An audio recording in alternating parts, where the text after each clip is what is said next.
Hello, hello. Okay, so we are going to be talking about hormones and stress and how that all intertwines with our body, and then how our body kind of communicates that with ourselves. Like, if I have a hormone imbalance, it can translate a completely different way for me than it does you. So I'm Allie. I am a hormone advocate and educator, and this was something that I was forced into 14 years ago because I was the most unhealthy, skinny person ever. I grew up on Totinos and antibiotics and Pop-Tarts. Like, that was my world. And until I started having hormone imbalance and being completely miserable, I didn't find a reason to care about health. For me, growing up, health was my mom putting in whole wheat germ berries, I think, in our pancakes. So she'd say, like, we're having pancakes, and you get so excited, and then you run downstairs and you take a bite and there's a big old wheat germ berry. And you're like, healthy is not fun. Why do people do this? So I have become a modern day hippie in that sense of like, okay, let's figure out how to do this wellness thing well and empower and educate women so that they can run the best that they can in what they are called to do. So that is why I'm here. I will say up front, I have never dealt with acne. I haven't. And so I feel a little like I'm not worthy to be here. I have dealt with extreme weight gain due to hormone imbalance and stress and all of that kind of stuff that I had never experienced before. And it's been 14 years of still learning and loving my body through it. And with that, there's this common core that we as women, no matter what our actual struggle is, that we can encourage each other in and come together and be able to send each other off to run really well and powerfully despite our appearance. And so, being completely honest, making videos, which I do often with my wellness tribe, is not my favorite thing because I don't like, I feel healthy and whole for the most part. And then I look in a video and I'm like, I look really big. I look, like it doesn't translate to how I move my body and honor it and fuel it. And like it doesn't, and then how can people, how do I have the authority to speak into people's lives about wellness and wholeness and hormones when it doesn't look like I got my poop together? So in that sense, I'm coming to you as a woman that is choosing to carry on and not wait for the, okay, well, when I lose the weight, when I look this way, when I feel this way, when I, whatever it is, like, no, let's stop waiting and let's do. And as we go, we are healed. As we go, we find that purpose. And that has been my thing for the last 14 years of, I might have a day or two of self-pity, putting on clothes and being like, it's not supposed to fit this way or look this way, or, just even the pride of, I don't want people thinking that I eat bonbons all day and don't work out. And that's pride. And that's something I've had to work through a lot. And I still work through it a lot. So I want to talk to you guys. We're going to keep this super quick, at least under 20 minutes, if not less, because I want to honor you guys' time. But I really want to talk about stress and hormones, because we are living in a world right now where it can be very stressful and there's a lot of unknowns, and that plays with your hormones majorly. If you want to learn more about hormones and stress and ways that I love to release, emotional release, cycle syncing, all of that fun stuff, I have a private Facebook group just like this where I go and educate daily with that, I have a new course that just came out that has all to do with finding each phase of your cycle and really optimizing it, because our brain changes up to 25% each week of our cycle. And so there are times that you are more like physically more prone to go into big social settings or to like go inward and plan really well. And if we can utilize those times and ebbs and flows of our hormones, goodness gracious, we are on fire. And so that's my latest passion project. So if you want to chat more about that or learn more, please feel free to hop over. But let's hop in to stress. So the first thing we need to evaluate is the stressors in our life. Okay, obviously, I think I can speak for all of us. COVID is one of the biggest. So like the environment of the unknown, that is something I really am having to work through and process and release. Working out can be or is a stress on the body. It can be a good stress, but depending on where your adrenals are and your cortisol levels and all of that kind of stuff, it can actually be more of a stress on your body and throw off, because your hormones have to be at that perfect balance. And if we do something to like tweak it and then not support it, we could really like, it's not fun. It's just not fun. Adrenal fatigue is real, and that's something that I've had to process through. Like that's one of my biggest things. Okay, the next stressor in our life can be not eating enough. And that is something I have done way too many times over the years, is that restricting our bodies from the food it needs. And then it thinks, oh my gosh, she's never gonna feed me again. We're in famine. And then that ups other hormones like cortisol, everything. And it's like, oh guys, so we're gonna talk a little bit more about cortisol in a minute, because that's like the stress hormone, and you want your cortisol levels to be happy with you at all times. All right, so the next one is environment, kind of like we talked about with even like your house environment, the place you live, your friends, all that kind of stuff, like that matters. It does. Like all of this adds up. It builds up, and eventually your body is going to be like, another thing with environment is toxins. So candles, cleaning chemicals, hair products, body products. That's one thing that I've had to really ditch, is the stuff that I was using every day on and in my body. For years, I was trying to fix my hormones and still slathering on chemically laden, endocrine disrupting products and doing like, so like I'm cleansing my liver, and yet I am putting things on and in my body that's like it didn't make sense. So that's something to really start looking at, is what you are using in your everyday life, and the antibacterial you're using and the cleaner you're using and everything. So that could be something to talk with Michelle about if you're like, where do I even start with that? Please, for the love of your hormones, check out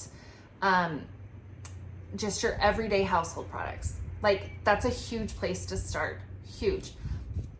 Okay, so then the next stressor is job. Obviously, job or lack thereof right now for a lot of people is huge. And we can't always change it. But let's also not have that victim mentality of like, well, this is just where I'm at. This is my life and I have to just, no. Okay, so then the next thing is, are you getting enough sleep? Sleep is huge. Sleep is huge. Which I also, like most of this, I didn't realize for a very, very long time. I really thought it was like, are you moving? Are you working out? Like for my hormones and my weight stuff. Like, no. Sleep for everything is huge with your hormones. So you want to at least get 9 hours of sleep a day. You can do it. You might have to do some tweaking, but you can do it. I am a professed night owl, and I am making it happen because I know how important it is to things inside my body that I don't even see. You know, like I have to just trust that I'm allowing my body to do healing while I sleep. So for so many of us, stress manifests in different ways. And so 77% of stress manifests as physical for people.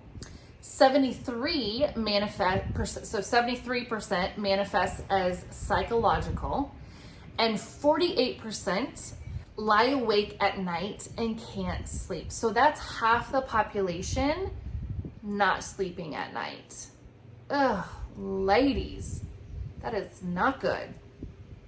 So then emotion and the stress of emotion gets ingrained into your body. It literally turns into a physical mass. This is something that I dig. I have a module all about like emotions and hormones, like a whole module on just this in my course, because it is huge. Like an emotion turns into a physical mass in your body. And if you do not release it properly, it will get stored in some place in your body. And so there are organs linked to different emotions. And so if you don't release, I'm gonna say this again, it will get stored and trapped in your body, and then that is where dis-ease comes from. When we relive an emotion, our body cannot tell the difference between it actually happening and us just reliving it. And so then our body is put through that all over again, and it's this vicious cycle. Okay, so I love doing research. Girl, I love doing research. And so because I personally have not experienced acne, I want to first like come humbly and say, this is not, because I hate when people haven't experienced something and then they come to you and they're like, hey, have you tried? And you're like, shut up. Yes, I've tried that. Or that's so not true, or whatever. So this is just some like quick facts that maybe will get your brain rolling for you, because here's the thing, everybody's body is made differently. And so you might hear something and say, oh, that really resonates with me. I should look into that more. Oh yeah, I've already thought that, or but this was just interesting to me because cortisol is a huge part of my health and why my body has held on to weight the way that it is. Okay, so your body is designed to eliminate toxins through different pathways. So your liver, your large intestine, your kidneys, your skin, and your lymphatic system. And so if one of these pathways is blocked and not being able to properly eliminate, it's going to find another place to eliminate itself. And one way is through acne. So through sweating, your skin eliminates anything that your liver and large intestine couldn't dispose of itself. So because your skin is the last stop for waste removal of toxins, you may experience acne or rosacea or eczema or any kind of obnoxious skin issues. Okay, so let's chat about cortisol real quick and how cortisol plays a large role in hormones and with your skin issues possibly. Again, if any of this does not resonate with you, just take it and like throw it off the cliff. So your cortisol every morning should start at its highest when you wake up. So the cortisol is like your get up and go hormone in a sense. Like it's that like rise and shine porcupine. And then throughout the day, it should slowly start dipping.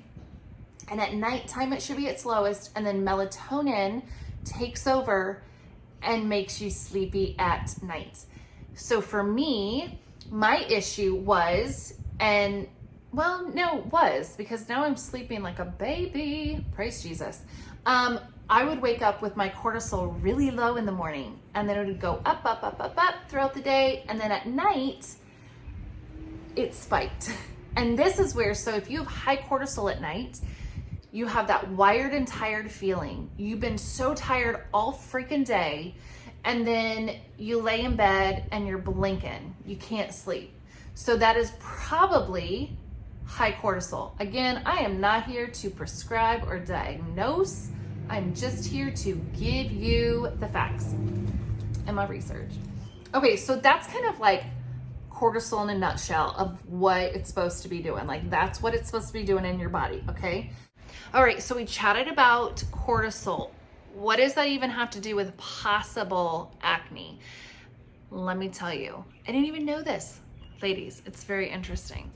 All right, so cortisol is secreted by the endocrine system in response to stress.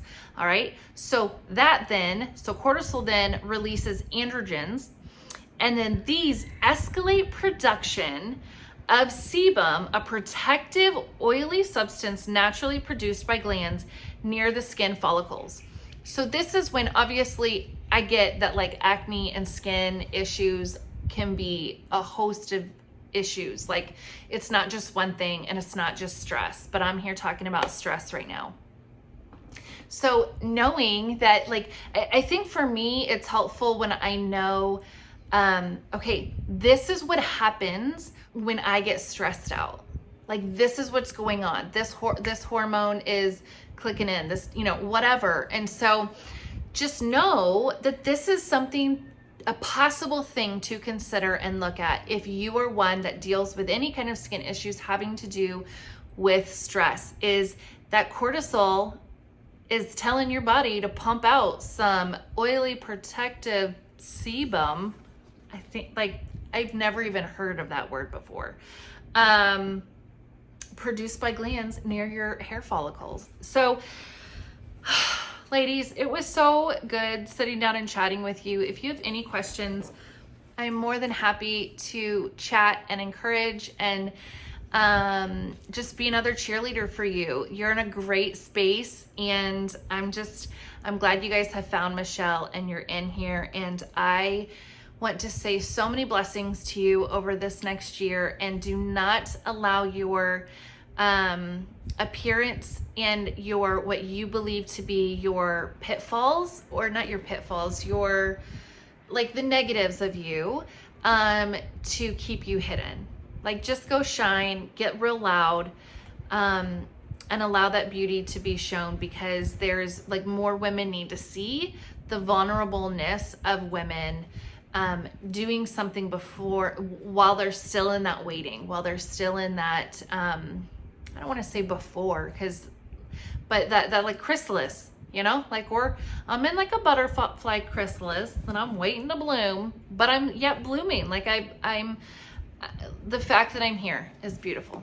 I'm really thankful. So glad you guys joined me. Have a beautiful night.